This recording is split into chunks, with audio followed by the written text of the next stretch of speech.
All right, cool, Joe. So we wanted to get with you, Joe, because we wanted to talk about, you know what I mean? Obviously, we want to talk about that first cover, but we want to talk about, like, how you got to do that first cover. So can you give us a little breakdown how you found out Snoop was recording with Dre and how it led up to somebody saying, hey, what if we get Joe Cool to do it? Okay, that's how it went down. Joe Cool didn't have no name as far as Joe Cool. That was a gang bang alias pop locking name. What it was, I was incarcerated, man. Snoop was steadily pursuing his rap career, and he had told me that he gonna be rapping with Dre. Now, at the time, it was 1992. I was getting ready to get out. No, it was 91. He had told me that he was rapping with Dre. I'm like, you full of shit. Stop lying. All this shit, you know. He said, man, I ain't got no reason to lie to you. He said, ask your sister. He was living with my sister, right? So I said, is he really rapping with Dre from NWA? She said, yeah, he came and got him. I said, oh, both of you motherfuckers lying. So what happened was, I said, if that's so, you about to make all this. I said, nigga, send me $25. He said, all right. So he sent me $25. He said, draw something for me. Well, I drew a little Snoopy character with a rag on his head, you know, because you can, back then, you could draw in your envelopes and shit, dress them up real nice. And then I sent him little pictures and shit. And I said, man, let me hear something one day. So he played something. Matter of fact, what he played for me was G-Thang, right? So I had matter of fact, I had a partner named Don Juan from Fruit Town, right? He was a cool-ass blood, man, you know. And he always just talk about DJ Quick and shit. I'm like, nigga, my cousin about to shut that nigga down, man. I said, like, all right, okay, all right. So I said, man, I'm telling you, man, you should have heard what he just played me. You were Drake. Like, okay, yeah, whatever. So, when you were in jail, he played you. Yeah, he played, you know, put the speaker up, you know, to the phone. And so eventually I seen Don Juan at the county office and shit, and he said, man, your cousin blew up. Like, he blowing up. Yeah, that's when what you call it, Deep Cover came out. And so after that came out, The Chronic came out, and he said, you know my album gonna be coming out. He said, if you can stay off that crack, he said, I want you to do my album cover. So he said, I was smoking. And I was in the bowels of my addiction, man. And I was staying with my mama, you know, because I didn't run in and out of her house, so I stayed mostly in the streets.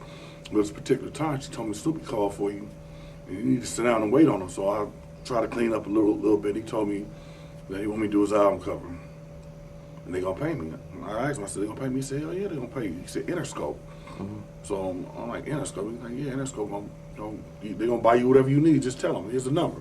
Call them. So I called them, and they got me a nice art table, got me nice pens. Anything that I chose, they got it, man. You know, they gave me a little bit of cash to spend. And what it was, Dr. Dre wanted Snoop to originally have a picture of him sitting on the doghouse, you know what I'm saying, laying on his back or something like that with girls around. Snoop said, I don't want that. He said, I want my cousin to draw. He said, you can do it? I'm like, hell yeah. He said, he told Dre, and Dre said, all right, let's see what you can do. And so, as far as the inspiration of it, you know, by me trying to get off them rocks, I'm smoking a whole lot of weed, you know, which is my first love in drugs, is weed.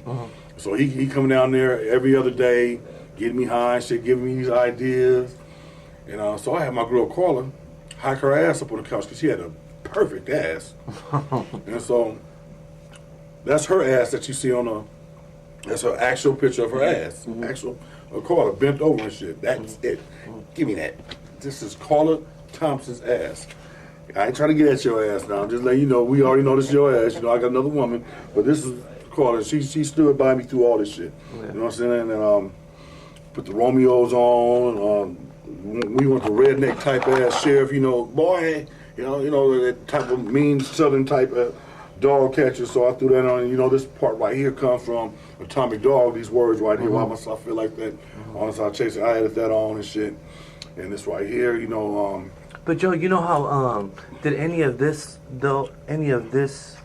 reflect any? Remember the old Parliament records that they used to have? Motherfucker Overton Lloyd, hell yeah. You know, but I couldn't take none of his ideas and put them to him, so I used my shit. You know, the concept, you know, and the thoughts of doing a cartoon, because man, I loved Overton Lloyd, man. And then, the Aqua Space Boogie, big booties everywhere. Man, I used to beat my meat to some of that shit. Yeah. You know what I'm saying? That was like cartoon porn back then. Yeah. He was up on big asses way back then. Aqua Boogie, Booty, all kinds of shit. Funky Worm, come on, man. Oh, well, that's another song though, but yeah, man. My man, Overton Lloyd, I give him a lot of credit, man. He was an inspiration. And I wanted my shit to be colorful and vivid like his shit, man. I was inspired by him, And I did look to him, but as far as, certain styles and shit, I used to draw shit when I was a kid, copy some of this shit, but I don't think that I transfer any of the Parliament Funkadelic shit here except for, just the artwork itself. Everybody not doing, at the time wasn't doing the artwork. Hand-drawn artwork. No, especially at that time. Parliament was doing it, even though but not in the rap game. There was nobody. Not in the rap game. So, is this what we see here? Was this the original sketch that you started on, or was there different sketches? Well, this is what it was. I got a picture, man. I would have to show it to you. It's Snoop holding the first Doggystyle cover. The letters was too short, and they couldn't make out what it said. And they told me I got to do them again. I was mad to the motherfucker. Man, I gotta do this shit again, but Kim, what's her name? Kim something, she was running the art, yeah. She was art director. She said, well, just cut it and just redo it, She said, make them longer. And so I made the letters stretch out more, and, you can see it. And I had Chris Birch. Oh, so that's basically two pieces right there. Exactly, but, my boy, he's an actual airbrusher, man, and I wanted airbrushing. I didn't want to just paint it. I wanted, I could have colored it myself, but crayons when I had cut it, Yeah. But this dude knew how to airbrush, and she said, "I got the perfect guy for you," and gave it to him. And he cut out each character with some wax paper, and he did everything exactly how I told him to do it. Oh, exactly. So you were there. So when he was doing his thing, you were also there to oversee. You goddamn right. This is my shit. Yeah. I mean, every stitch of color, I say, make this brown, make this right here. Yeah. I had a trace paper, and I drew out every piece of color that I wanted, and how I wanted the wood. Well, he did exactly as I told him.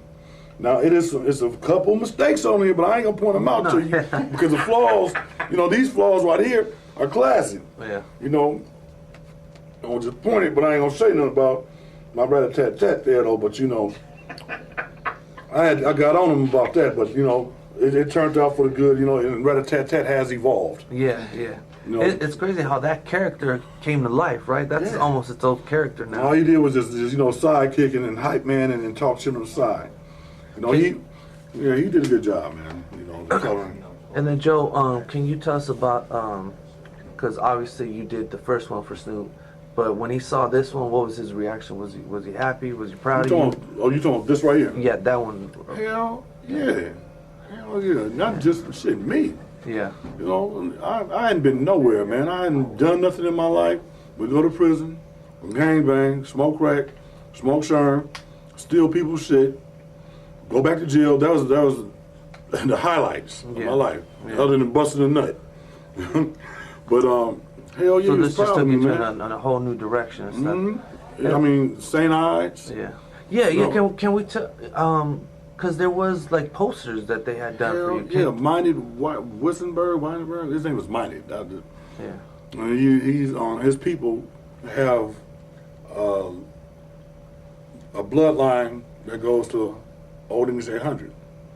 Because St. Ides is a derivative of that. Comes. Of course. Yeah, and his people got the blood.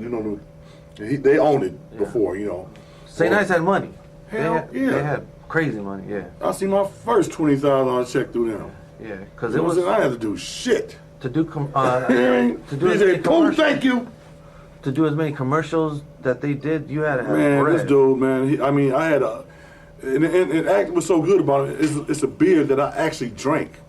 I was no Old English 800. I was a St. Ides nigga. You know what I'm saying? Yeah. I loved St. Ides before Ice Cube and Snoop and whoever was doing the commercials got a hold to it. I was drinking because Snoop introduced me and said, "Hey man, it's my cousin. He drinks St. Ides for real." Yeah. I said, "Yeah." And he said he did my album cover. He said, "Hey." So after that, mine was so cool. He said, "Man, I want you to do some artwork for me." So Joe, Joe, Say Nice little thing that came out. That came out before this. Did that inspire this? What, the gin and juice?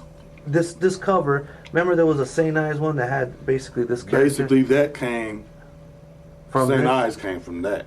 Oh, Say Nice came from that. Yes. Oh, okay. So you had done this one. Snoop said, just draw that and drew that. Yeah. So I just switched it up. And, okay, so when the album blew up and they started wanting you to do the art covers for the singles, because you did. I did the single. That was the second. That's the first one. The second one was, the first one was What's My Name? Where you standing on the 21st Street. But I had put, they had to redo the name, man, because it was called Who Am I? Who Am I? That was the original name of the song. Yeah. And then they like, What's My Name? Mm-hmm. And so that's when he's standing there with the what was that? The long coat. That coat. Yeah, DPG coat. With his hands in his pocket on the corner.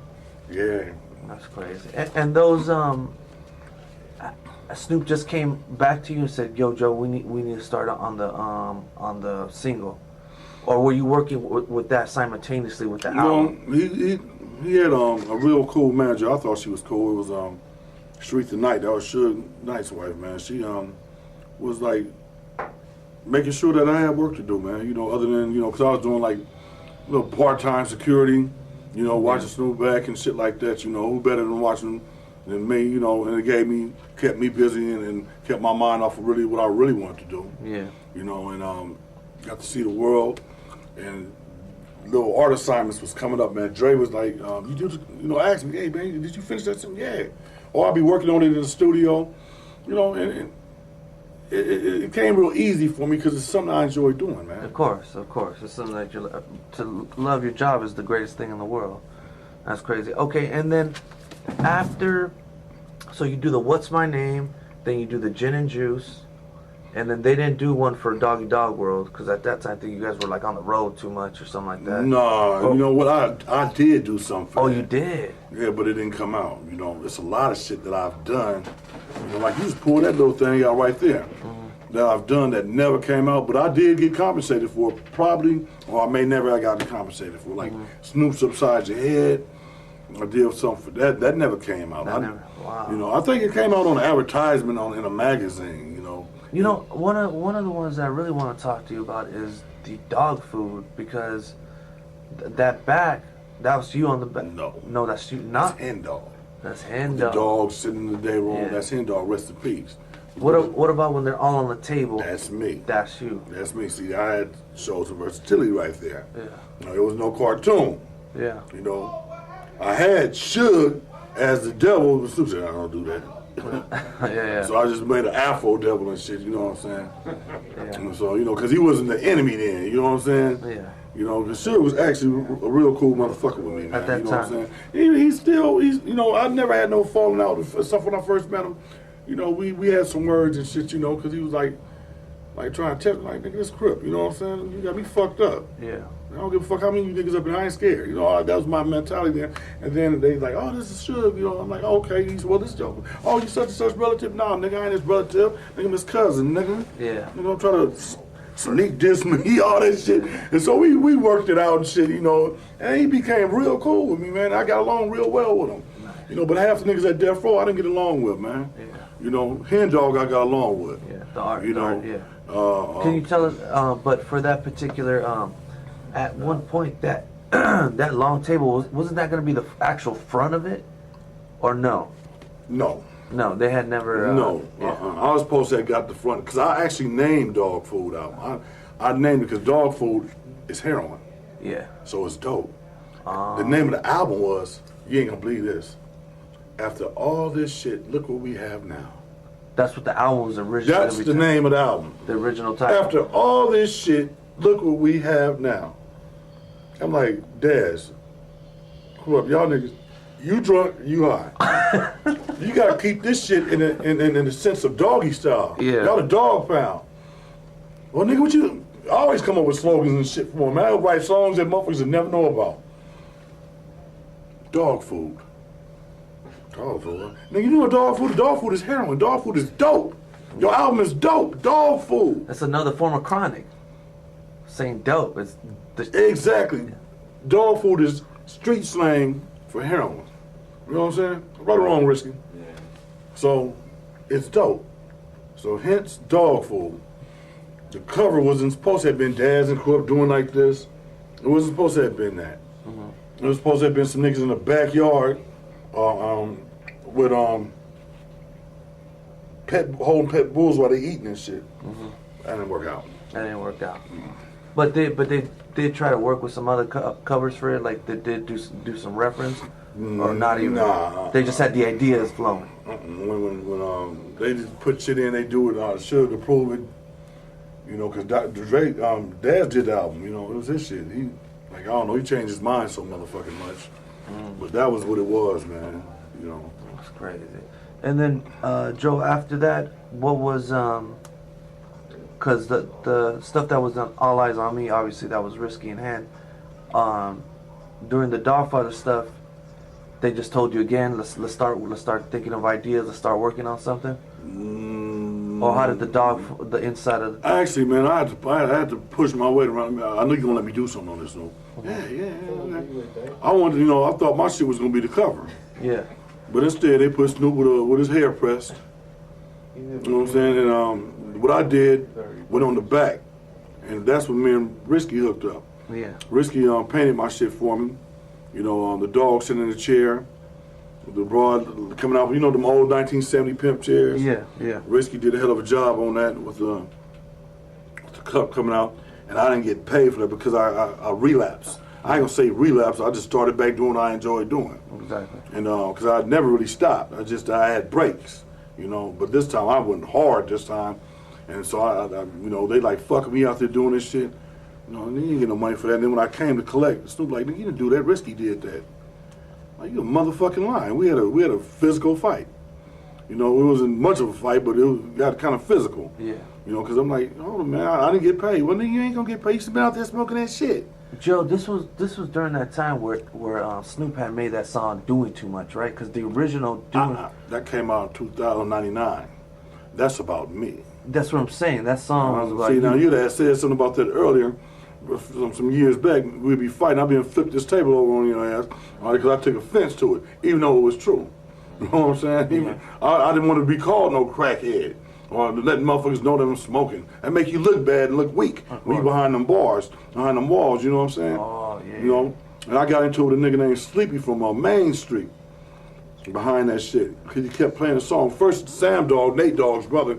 Hey man, he talking about you on this, and I'm like, nigga, shut up. You from our hood. Oh yeah. And so I had to check his ass, and then he let this nigga record the CD, and he playing shit. Hey, I heard this about you. I said, oh no, I ain't talking about. Well, your name. I'm like, man, nigga, you don't even know me. Leave me alone. Because I'm getting tired. Of course. Yeah. Nigga, he kept on trying to clown. So I walked by him in the day room. He pushed the button. This nigga like this. Real buff. You scare all these other things. You don't scare me. Yeah. Because at the time, I'm tall and buff. Yeah. So I had to put hands on him. Nigga. I told you to stop playing it. So anyhow, I told Snoop, when I get, I'm going to fuck you up for that. And he sent me a letter. I still got the letter. I said, nigga, you ain't going to do shit. Nigga, you think I'm a punk or something? Nigga, yeah, I made the album. Nigga, you shouldn't have been doing what you doing. Nigga, fuck you. Nigga, don't send me no letters through have niggas dropping letters, because I sent it through Sam Dogg. Nate Dogg, brother, he had parole, right?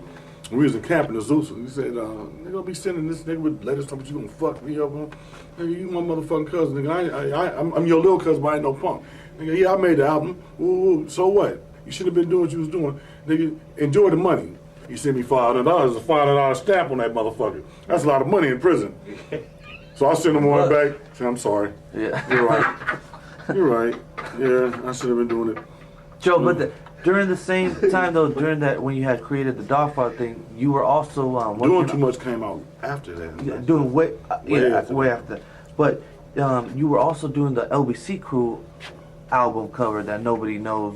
I don't even remember what the fuck that looked like. I did that, man. Because Badass was saying that they he had ain't lying. I did. Yeah. I did do an LBC cover. I forgot what it was, but it was tight. I did a logo for him, all kinds of shit, man. Because that album was done, ready to go.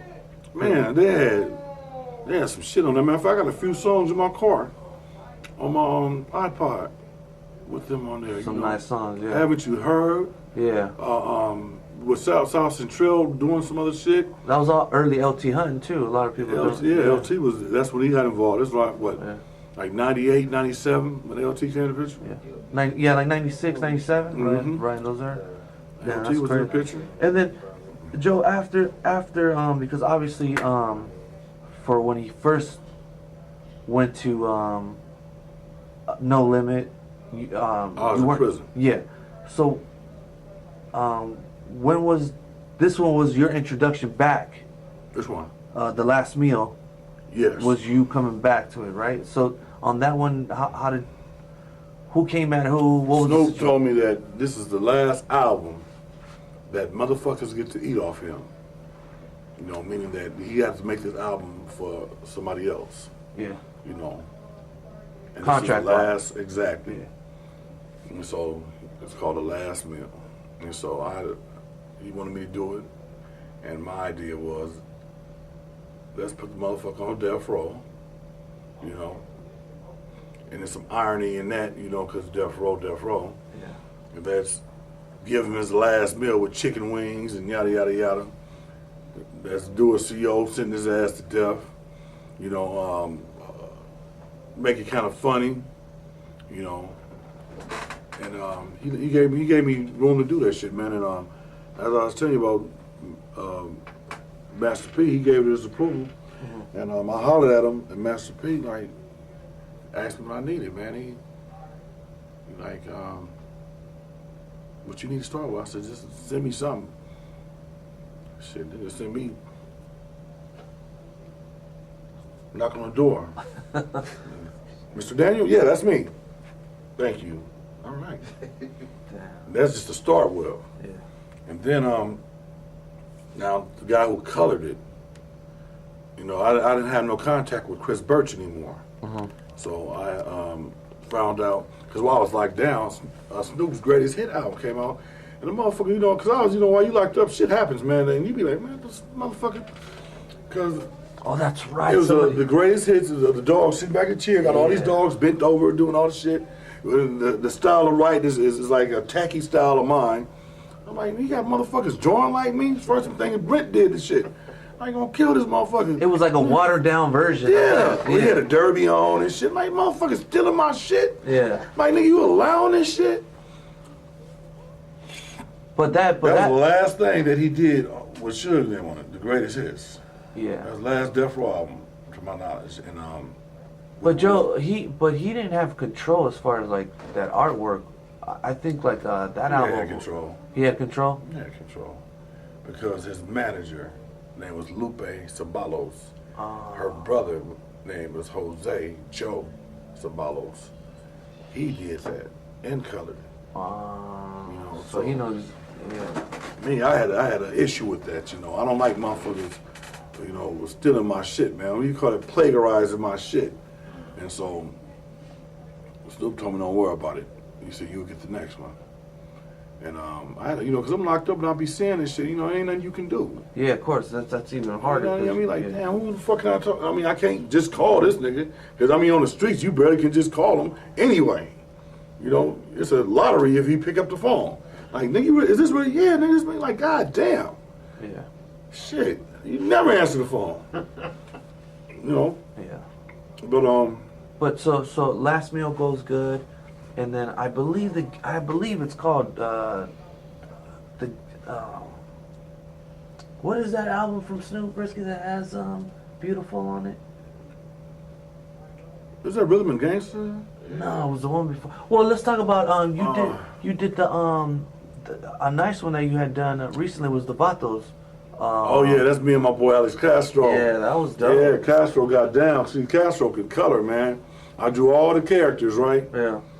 All the characters, all the Vatos. You know, I drew Southsiders. You know what I'm saying, motherfuckers who I can remember facially, but not by their names. Motherfuckers who was cool with me in the pen. You know, all their faces is on there. You know, like the big one and shit, Big Hefe. Yeah. Yeah, he's this big old motherfucker from San Gabriel Valley, man, from SGV. He was cool with me up in there, you know.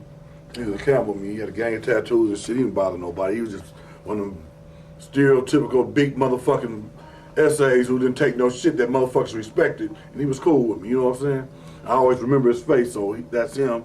You know, I can go down the line and just tell you about all the, you know, Wedo, all of them. Yeah. You know, and I put them all together and shit. Because really, at that time, that song Vato came out, it was like kind of like trying to keep a truce with the blacks and Hispanics. Especially you know, in Long Beach. Yeah, the Longos and the Saints and the 20s. And then up here, you got the CV70s versus all of Compton. Yeah. And then you got, you know, he was trying to kind of quash that shit a little bit, you know what I'm saying? Yeah. Because it was going down, man. You know, motherfuckers, you know, especially in the pen, you know, in the pen it's a different story, man. But you know, on the streets, man, it's fucked up all the way because we the minorities, man. You know what I'm saying? Yeah. We the minorities, and we, you know, as a kid growing up, man, we didn't have that shit, man. You know, we never. You know, I'm from Long Beach, and the gangs that I grew up in Long Beach, we never had no problems with the Longos. You know, I'm talking about West Side, East Side, North Side. They did their thing. They might have banged on SOSs. Yeah. Other than that, but we ain't never had them because we knew them by name. You know what I'm saying? We used to sell each other weed. We was cool until something happened in prison where a motherfucker from the South Side or the mafia or whatever it is called a shot and killed all these motherfuckers. Fuck them. You know what I'm saying? They became a new Ku Klux Klan, other than ourselves. You know. And so that song Vato was trying to, you know, because he had Be Real on there. First, it wasn't Be Real. It was the original. It was For Real. Yeah. For Real did the first one.